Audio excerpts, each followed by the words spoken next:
Only way we gonna see cash is we take a bank. Now see, I'm with that shit. Y'all niggas done lost your mind.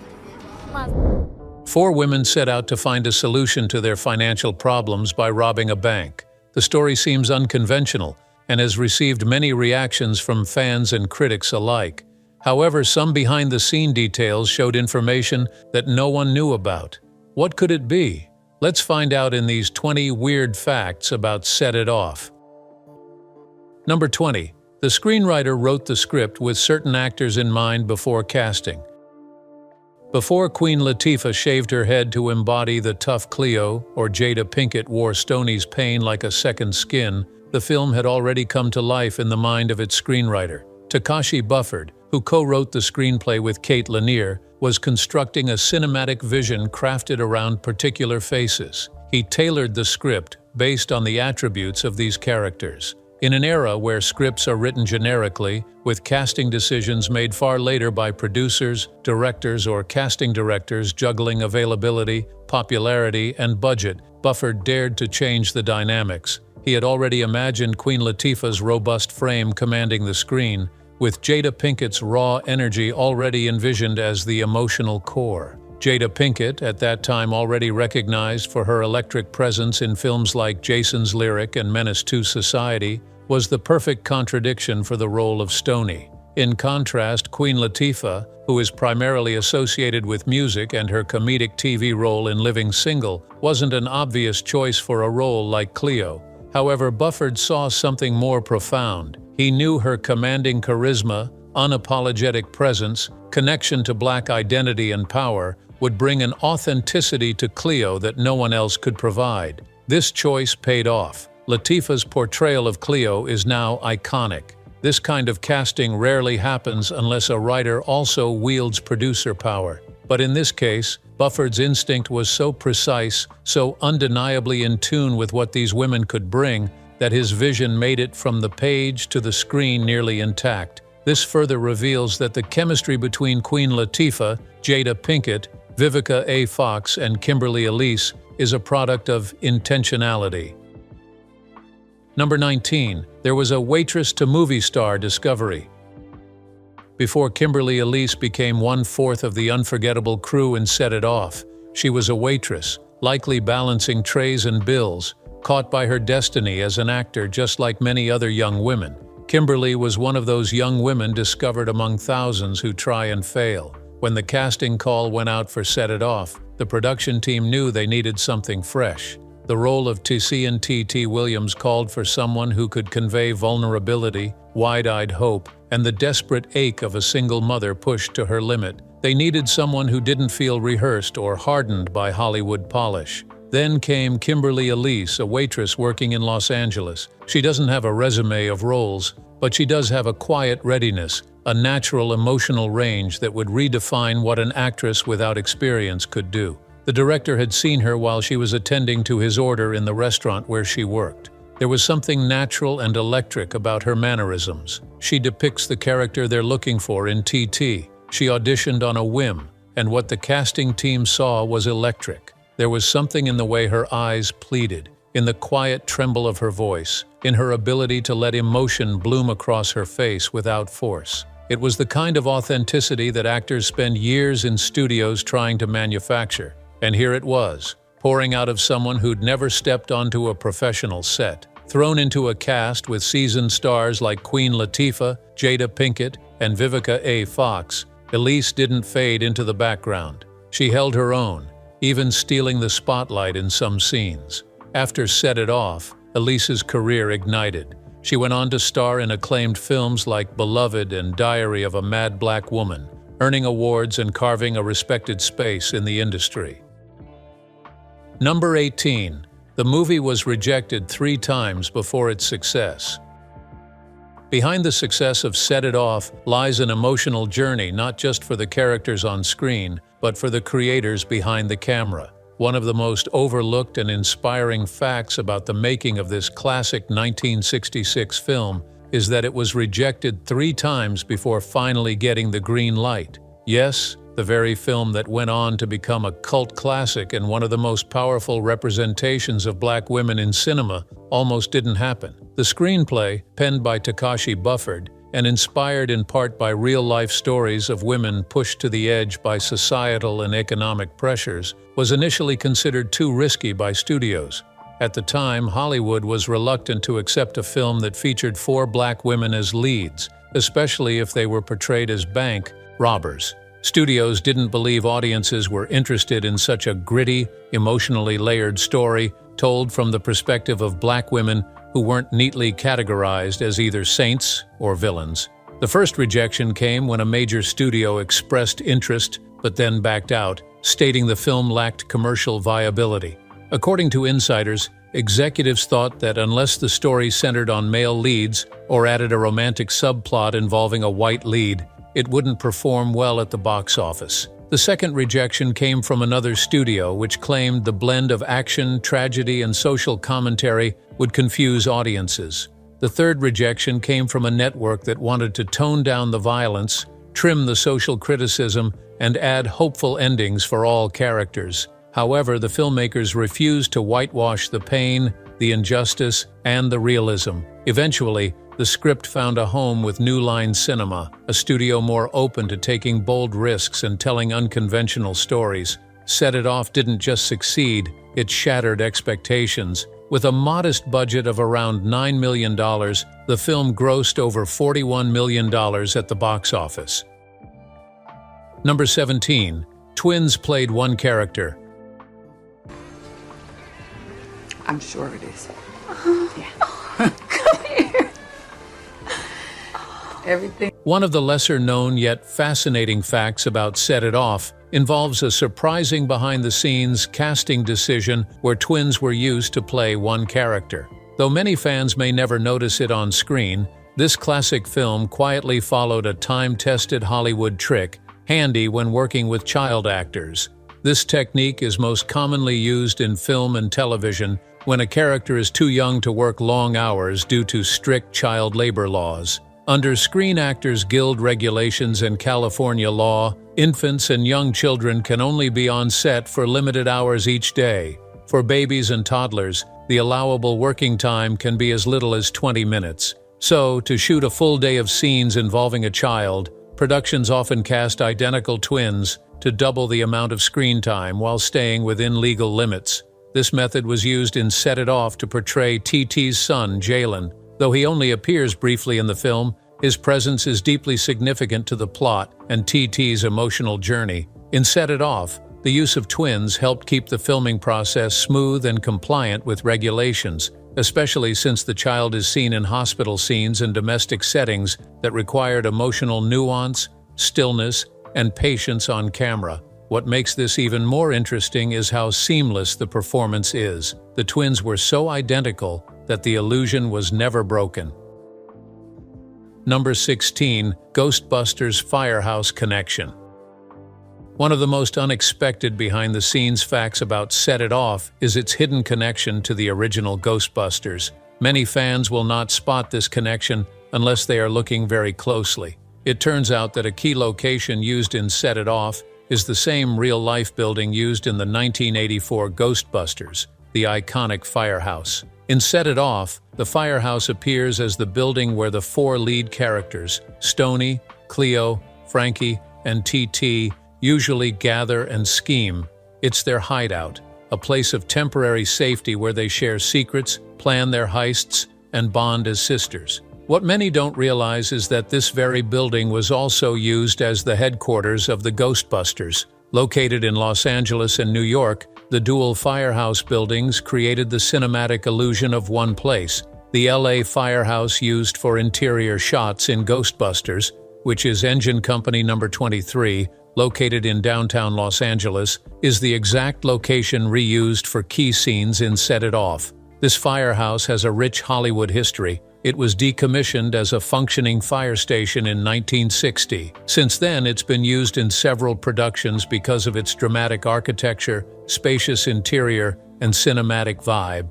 Besides Ghostbusters and Set It Off, it has appeared in films like Flatliners, The Mask, and even Big Trouble in Little China. It's a favorite for filmmakers wanting that mix of urban grit and historical texture. For Set It Off, using this location was a deliberate choice. Director F. Gary Gray wanted a space that felt like a real place, where four women on the edge of survival could hide, think, argue, and laugh. While Ghostbusters used the firehouse for paranormal comedy, Set It Off turned it into a gritty sanctuary of rebellion and sisterhood. Number 15. Dr. Dre's first appearance as an actor.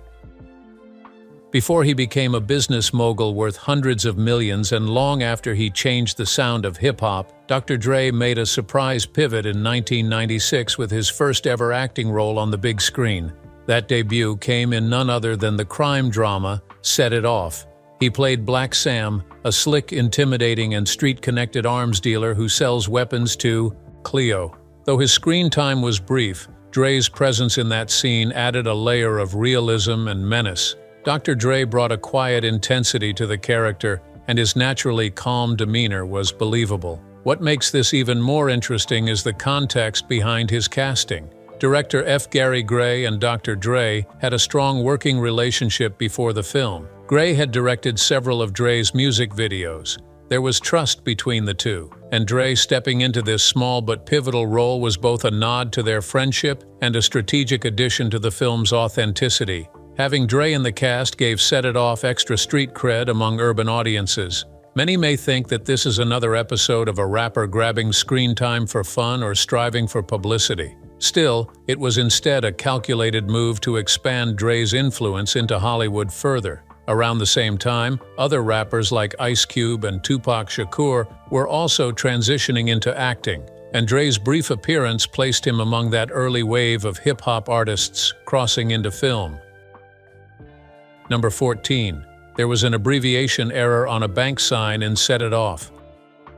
The filmmakers created several fictional banks in Set It Off to avoid using real-life financial institutions for the heist scenes. But in one memorable moment, a mistake slipped through a subtle but noticeable abbreviation error on one of the bank signs, which made it into the final cut of the film.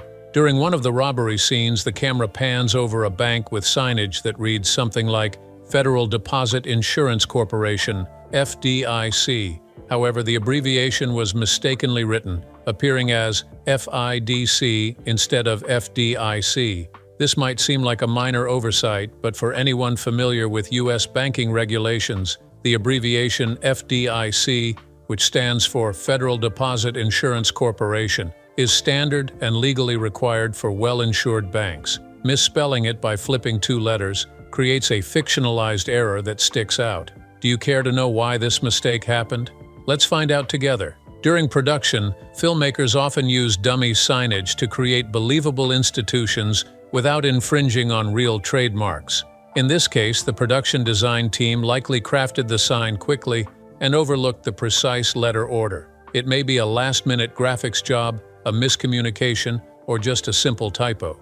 However, it is pretty funny to know that no one on set caught it during the scene's shoot until it was included in the final cut. What's even more amusing is that this type of error could have been fixed easily with today's digital post-production tools. But back in 1996, there was no opportunity for reshoots or touch-ups. The abbreviation error stayed in. Beyond just being a blooper, this mistake has become a fun Easter egg for observant fans and trivia lovers. It's a reminder that even in the middle of a tense, emotionally driven heist thriller, minor production oversights can sneak through and live forever in cinematic history. What's even more interesting is that the attention to realism in other parts of the film makes this abbreviation error stand out. Number 13. Real theater violence in Set It Off.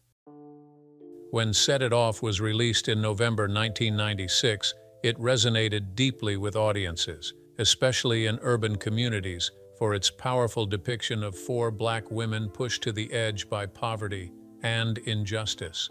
In several cities across the United States, reports surfaced of fights, altercations, and even shootings at or near theaters showing Set It Off. News outlets at the time reported incidents where disagreements inside the theaters escalated into physical fights, and in more extreme cases, gunfire broke out, resulting in injuries. For example, in New Orleans, A shooting reportedly occurred near a theater playing Set It Off, prompting immediate police response and increased security at subsequent showings. Similar disturbances were reported in cities like Chicago, Atlanta, and Detroit, where groups clashed either inside the cinema or in the parking lots afterward. Because of these incidents, some critics and pundits unfairly tried to link the content of Set It Off to the violent incidents, arguing that the film glorified crime or incited aggression. However, the truth is, Set It Off was a tragic, emotional, and powerful drama about survival, injustice, and female friendship. It never glorified violence in any way.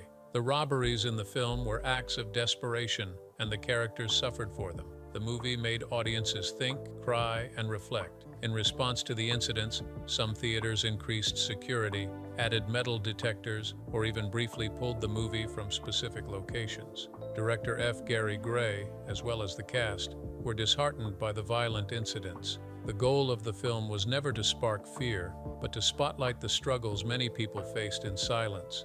Ultimately, the brief burst of theater violence didn't stop Set It Off from becoming a success or a classic. Number 12. Cleo's name appears as Kartsdina in the police records scene. In Set It Off, one of the film's most curious and overlooked details occurs during a blink when the police are examining records of the four main suspects. As their criminal files are shown on screen, Queen Latifah's character, Cleo, is suddenly identified not by her known name, but as Kartsdina. This unexplained name appears clearly in the police documentation, triggering confusion and speculation among observant viewers ever since. Throughout the film, Cleo is always referred to solely by her nickname. Her full legal name is never spoken in dialogue or any significant context. However, the name Kartsdina bears no phonetic or narrative connection to Cleo and isn't acknowledged by any character. It was neither included in the closing credits, and this makes it stand out as an apparent inconsistency. Fans of Set It Off have derived two primary theories from this situation. The first point is that Kartsdina was intended to be Cleo's legal birth name, which was never revealed during the story. Cleo might just be a chosen name or street identity, while Kartsdina is the name on her government file. However, the film provides no support for this interpretation. There's no build-up, no reveal, no explanation. It simply appears, then disappears.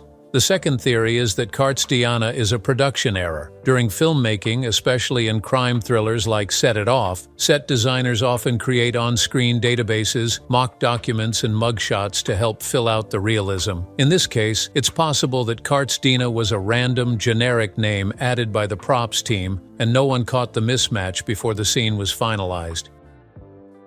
Number 11. Lightning Fast. 39-day production.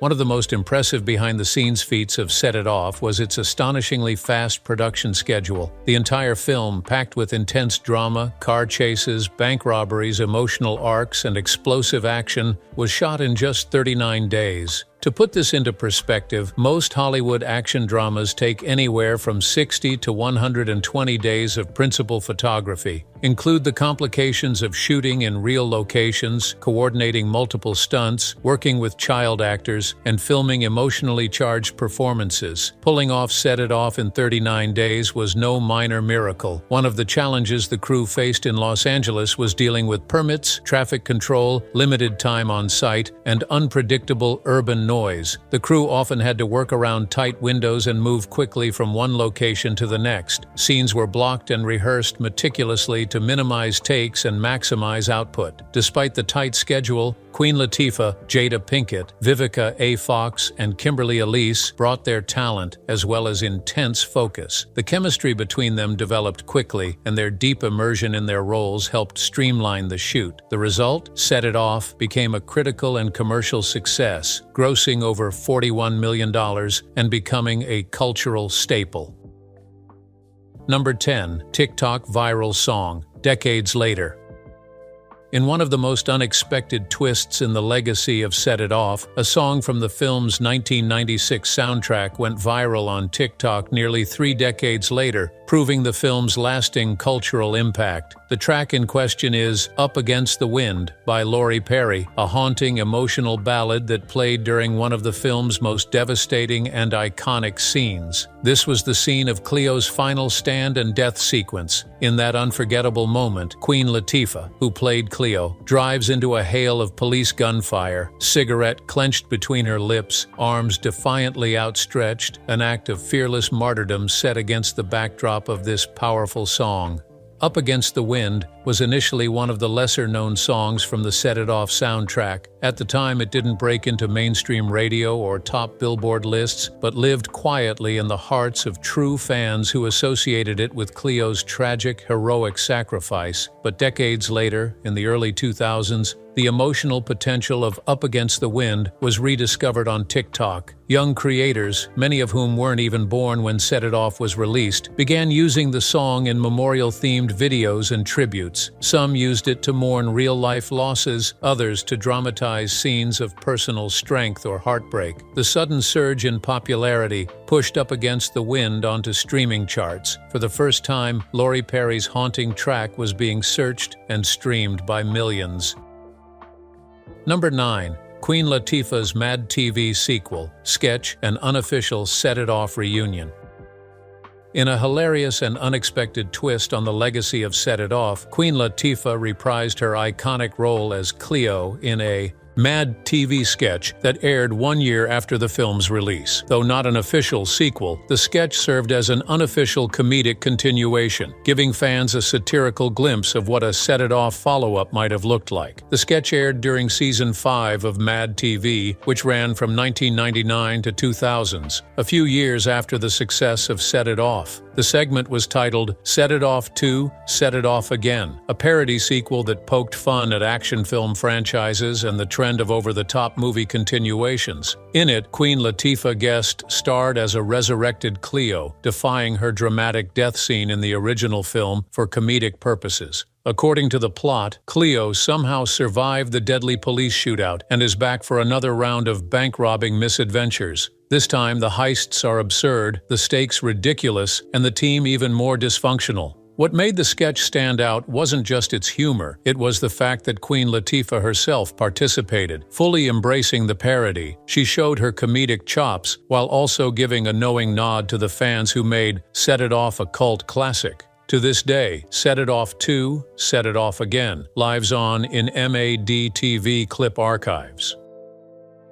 Number 8. Scripts were rewritten daily on set. Set It Off is known for deep behind-the-scenes challenges, and one of these lesser-known facts was that the script was being rewritten daily, even during filming. While the final movie feels tightly focused and emotionally grounded, the reality on set was far more chaotic and dynamic, with cast and crew often working with new pages each morning. This wasn't due to a lack of preparation or incompetence. It was a result of the evolving vision of director F. Gary Gray. Initially, the script by Takashi Bufford, later revised by Kate Lanier, was compelling but still needed fine-tuning, especially when it came to the raw, emotional moments and how the characters connected as a group of struggling, black working-class women. According to behind-the-scenes interviews, actors would sometimes receive revised pages the night before or even the morning of shooting. This kept the team on their toes, but also injected a kind of urgency and rawness into the performances. Queen Latifah herself mentioned in an interview that the emotional arcs were growing as filming progressed. Therefore, the rewrites allowed her to push Cleo's character further into the gray area between reckless bravado and profound vulnerability. Kimberly Elise, making her film debut as TT, benefited from rewrites that made her character more sympathetic and layered, especially in her scenes involving her child and her internal struggle. Number 7. There was a detective training with real LAPD officers 1.14 to 1.22. Frankie. Tashawn is dead. Cleo's dead. She's dead. To bring a heightened sense of realism and authenticity to the law enforcement roles in Set It Off, the filmmakers made a deliberate and immersive choice by making the actors playing detectives and police officers undergo real training with members of the Los Angeles Police Department, LAPD. This behind-the-scenes detail added a layer of credibility to the film's intense crime sequences and investigative scenes, grounding the fictional story in a framework that felt all too real. One of the most intense scenes in the movie was the relentless pursuit of the four women by law enforcement. Leading this charge are Detective Strode, played by John C. McGinley, and Detective Waller, played by Blair Underwood. These characters were seen as the procedural backbone of the film, constantly analyzing crime scenes, reviewing suspect files, and getting closer to the protagonists with each robbery. To convincingly portray seasoned investigators, the actors needed to think, move, and speak like real detectives. To prepare for this, McGinley and Underwood were sent through a crash course in police procedure, organized by the production in coordination with actual LAPD officers. The actors were trained on how to enter and clear rooms tactically, hold and handle firearms with proper safety and stance, communicate using police radio codes and terminology, conduct interrogations and suspect interviews, and review case files using actual LAPD-style formats. The sessions were hands-on and intense. Interestingly, the LAPD's involvement also influenced some script rewrites related to police behavior. Ultimately, this commitment to realism helped Set It Off stand apart from other crime thrillers of the era. Number 6. Queen Latifah's first ever starring role in a feature film. When Set It Off hit theaters in 1996, it was a historic moment in Queen Latifah's career. Before Set It Off, she had appeared in supporting roles, but the film marked her first ever starring role in a feature film, placing her at the center of a powerful narrative that would become a cultural landmark.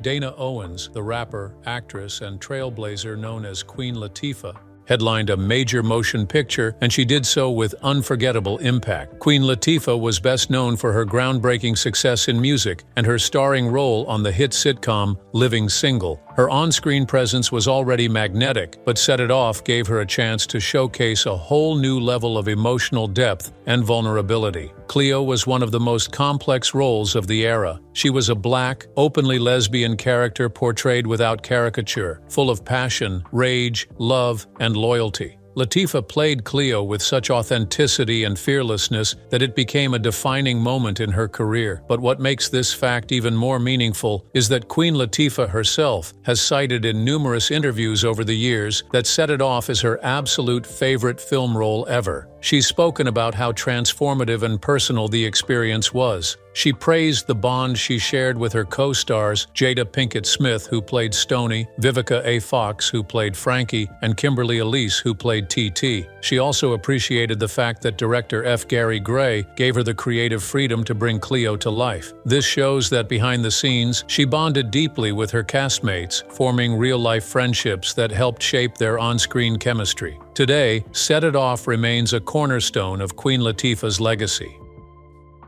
Number 5. Fake factory wages of $15 per hour with $50 overtime.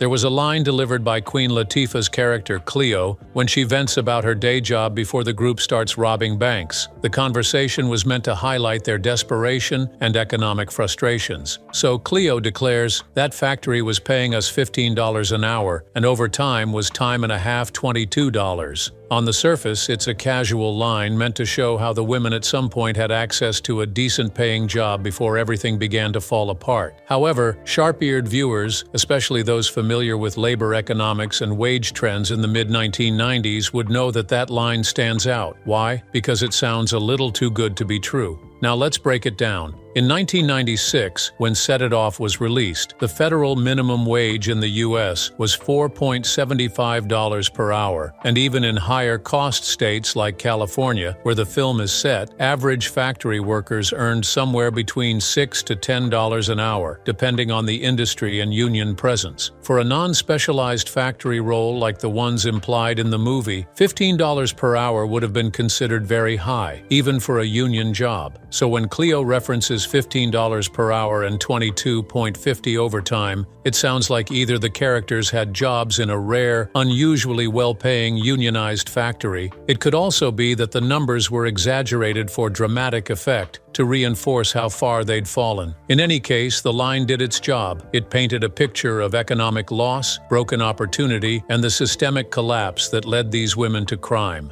Whether factually correct or not, it contributed to the urgency and emotional resonance of the story. Number 4. Will Smith advised Vivica to take up the role of Frankie instead of TT. Before she became the no-nonsense ex-bank teller Frankie Sutton in Set It Off, Vivica A. Fox found herself in an unexpected dilemma. She was invited to audition for 2 different roles, which are Frankie, the tough-fired loan officer turned robber, and TT, the soft-spoken single mother played eventually by Kimberly Elise. The opportunity was massive, but choosing the right character to pursue could make all the difference. It was at that time that she met Will Smith, who was dating Jada Pinkett, aka Jada, and already a major Hollywood star, thanks to the Fresh Prince of Bel-Air and Bad Boys. Vivica and Will were longtime friends, and during a phone call she mentioned her upcoming audition for Set It Off and the 2 roles she was considering. She wanted his honest opinion if she should go for the vulnerable and meek TT or the fiery, wounded, and fiercely proud Frankie. According to Vivica, Will didn't hesitate. He told her point blank, "You ain't TT, you're Frankie. Go in there and kill it." It was a defining moment for her mindset. Will saw that Vivica had everything that the role of Frankie needed: attitude, strength, pain, pride, and fire. His words lit a spark in her, and she entered the audition room to own the character of Frankie Sutton. Vivica nailed her audition with a bold, emotionally charged delivery that captured Frankie's inner turmoil. Casting directors saw immediately that she embodied Frankie's essence, and that was how she got the role. Vivica has often credited that conversation with Will Smith as a turning point in her acting journey. Number 3. TT was caught breathing after her death scene. One of the most emotional moments in Set It Off comes during the final robbery sequence, when Tessian T.T. Williams, played by Kimberly Elise, is fatally wounded. After a chaotic gunfight and police ambush, T.T., the gentle single mother and emotional heart of the group, is bleeding out in the back seat of a getaway car. Stoney tries to save her, but it is already too late. T.T. passed in her arms. The moment is heartbreaking for the audience. However, eagle-eyed viewers saw that there's a small yet noticeable continuity error in the scene. T.T. appears to be still breathing, even after the film has made it clear she's supposed to be dead. This is what happens. After T.T. slumps in Stoney's arms and the music swells with emotion, Stoney gently lays her down and steps out of the car. The camera lingers for a few seconds on T.T.'s lifeless body as Stoney prepares to flee. But if you watch closely during this moment, Kimberly Elise's chest subtly rises and falls, indicating she's still breathing. This unintentional movement is what fans now refer to as the breathing mistake. It is obvious that in such an emotional scene, humans can still be human despite the acting training. Number 2. Stoney's parents' timeline inconsistency. One of the more subtle but notable continuity slip-ups in Set It Off lies in the conflicting information given about the death of Stoney's parents. It's a small detail that can be easily missed, but for sharp-eyed viewers and trivia buffs, it raises a curious eyebrow. Did Stoney's parents die 4 years ago, or 5? Now let's break it down. In a scene where Detective Waller, played by Blair Underwood, is reviewing Stoney's background, he explicitly states that her parents died 4 years ago. The line seems concrete, coming from a law enforcement officer referencing her official file. But later in the film, Stoney herself makes a different claim. She tells Waller directly in an emotionally charged moment that her parents died 5 years ago, not 4. It's a line delivered with raw pain and conviction, not something casually said. So which one is true, 4 or 5 years? Several factors could have contributed to this inconsistency, including human memory, script oversight, and others. Regardless of the cause, this minor hiccup has become a favorite piece of trivia among fans because it highlights how even emotionally gripping films can contain human imperfections. In the grand scheme of Set It Off, it's a minor inconsistency. However, it shows how closely this film has been studied and cherished. Number 1. In the original ending, all 4 women were supposed to die. One of the most surprising and rarely discussed behind-the-scenes facts about Set It Off is that, in its original script, none of the women were supposed to survive. Even Stoney, the only character to make it out alive in the final cut, was originally going to die alongside her friends Cleo, Frankie, and TT. The plan was for Set It Off to end as a complete blown tragedy, with no survivors, no redemption, and no escape. However, when the film underwent test screenings, early audiences had a visceral reaction to the ending. While the story emotionally gripped them, many viewers felt devastated and unsatisfied that none of the women were given a chance at redemption or survival. Director F. Gary Gray and the studio took the feedback seriously. After discussions with the screenwriters and producers, they decided to revise the ending, allowing Stoney to survive. Her escape to Mexico, even while traumatized and mourning, became a symbolic gesture. Her survival represented the possibility of healing, resilience, and redemption, even after profound loss.